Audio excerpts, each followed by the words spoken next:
ეს არის მოკლე მიმოხილვა რამაზ შენგილიაზე. ეს არის ამბავი ქუთაისელ საფეხბურთო ქართველი გენიოსს. ფეხბურთელი, რომლის კარიერაც ხომ იცით, კაშკაშა ვარსკვლავივით აინთო და მერე მოულოდნელად ტრაგიკულად დასრულდა. პირველი, შენგელიას ჰქონდა რაღაც უნიკალური საგოლე ალღო და ამან ფენომენალურ წარმატებამდე მიიყვანა, თან ძალიან ახალგაზრდა ასაკში. დაფიქრდით, ის ერთადერთი ქართველია, რომელიც ორჯერ 1978 და 1991 წლებში საბჭოთა კავშირის საუკეთესო ფეხბურთელად დაასახელეს. პირველად ეს ტიტული სულ რაღაც 21 წლის ამაიღო. არადა ბავშვობაში საფეხბურთო სკოლიდან დაიწუნეს, მაგრამ თავისი ნიჭით ყველაფერი შემოატრიალა.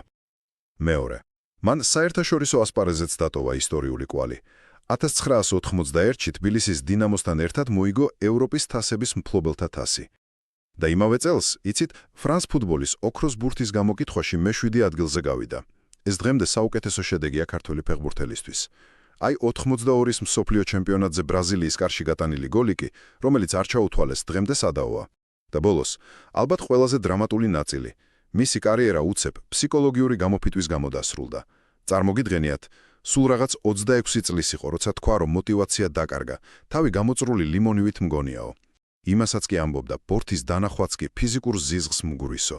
საბოლოოდ კარიერა შვედეთის სამოყვარულო კლუბში დაასრულა და სამწუხაროდ 55 წლის ასაკში გულის შეტევით გარდაიცვალა.